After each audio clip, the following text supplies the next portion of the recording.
Well, 2 years ago, before that, 2 years ago the OECD came out with the innovation strategy, and that was the result of several years of working with member countries as well as non-OECD countries, looking at innovation and innovation systems and innovation policy, and putting together a framework for countries, member countries and others, that wanted to have more innovation in their country. I think that a lot of the member countries were looking for one sort of silver bullet answer. And one of the things that we found in the OECD innovation strategy in the process is that it really depends on the conditions within different countries, and there is no one answer, but there are a set of things that you need to think about when you're thinking about an innovation strategy in a country, and that's what we tried to do in the documents that came out 2 years ago at the ministerial. There's a background document, there's statistics, and a whole set of sort of recommendations about innovation policy. Since then, we've continued to work on this. We're doing right now a lot of work on intangible assets. We also are building an innovation policy platform so that countries can come in and go online and look at different tools and instruments that are out there in terms of implementing innovation policy.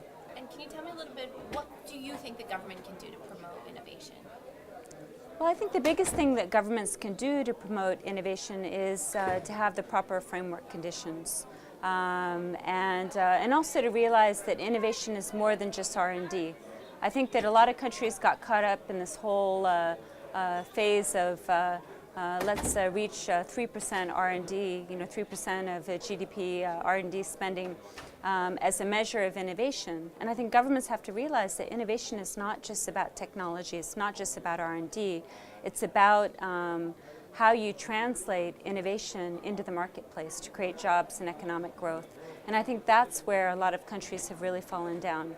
They think they've done all the right things because they've invested in education, they've invested in research, and they're not seeing the results. And that's why we really have to translate innovation into jobs and companies, and that's where entrepreneurship plays such an important role. And what about, are there any particular areas where you think the U.S. and the EU can work together and cooperate to spur innovation?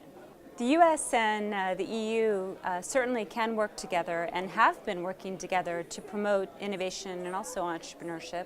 I think there are a lot of areas in which more work can be done as well. One of the topics that came up today was the whole role of education and the sharing of practices in terms of entrepreneurship education and innovation and entrepreneurial ecosystems. And so I think there's a lot of shared learning that can be done there. But I think there are just a lot of lessons, not just from the U.S. to the EU, but vice versa.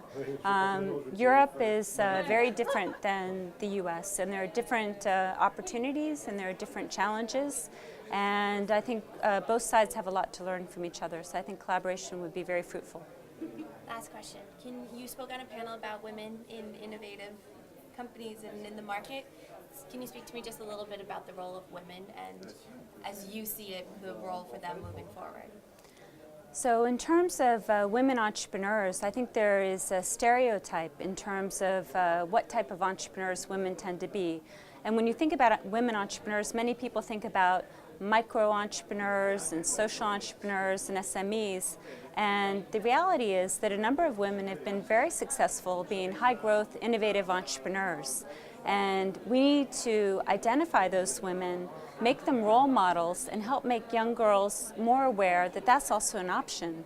If we keep feeding stories about microfinance and women in social entrepreneurship, that's all very important, but it's not the only option for young women. So we have to make young women aware that they can also be high-growth entrepreneurs, and also encourage young women as well as young men to go into STEM areas, science, technology, engineering, and math, to study in those areas so that they can be the high-growth entrepreneurs of the future.